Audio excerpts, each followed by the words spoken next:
Hello guys, good morning. Ayan guys, kagigising lang natin. It's a new day and it's a new vlog, diba? So, mag, ano lang tayo ng ating hinigaan. Guys, so ito ang aking routine everyday, lalo na pag day off ko at wala akong kasama sa bahay kasi yung mga bata ay nasa school na. So late akong nagigising pag ako'y day off. Pag day off ko, late akong nagigising. Yun, sinasabihin ko yung aking jowa na siya ang magatid ng mga bata at hayaan niya akong magising hanggang alas 9 ng umaga. Charot, diba? Sana all.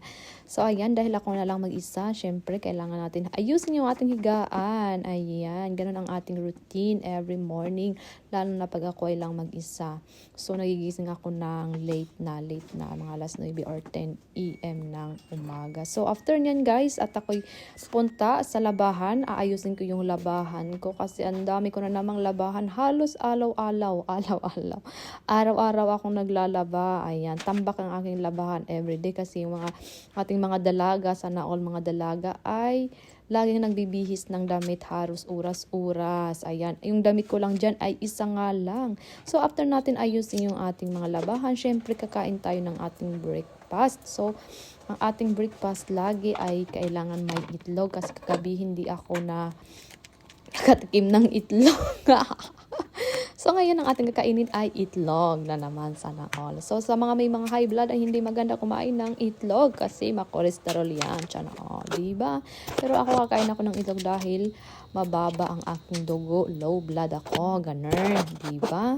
So ayan, paikot-ikot yung aking cellphone dahil di ko alam kung saan ko ilalagay, baka matagal ka ng mantika, sana all. Ayan, yung ating breakfast. Sasabayan ko yan.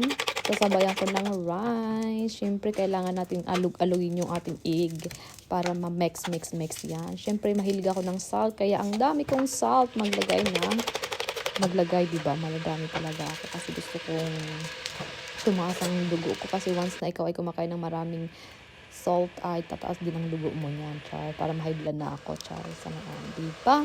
Siyempre, habang tayo ay nagpapainit, ay maglinis-linis tayo sa mga paligid natin, tanggalin ang dapat tanggalin, at siyempre, hindi mawawala ang kape sa umaga. Kailangan natin ng kape every morning. Siyempre, pag nandito ka sa ibang lugar, sa ibang bansa, lalo na sa malamig na lugar, ay kailangan mo talagang magkape para uminit ang ating katawan. Siyempre, kailangan natin lagyan ng tubig yan dahil hindi yan magiging kape kung walang tubig. Diba? Ano ba yan, Joyce?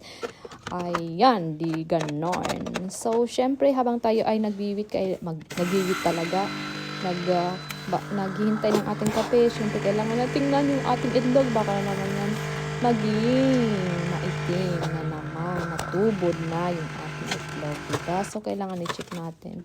Akala ko kasi yung aking nilagay ay mali. Yung pala ay tama. So, chinik ko ulit kung tama yung yes, tama nga. Pero, dahil tapos na, ay ilagay ulit natin yung ating pangalawang kape. Yung unang nilagay ko guys ay gatas yun. Ngayon naman ay kape. May kulay na.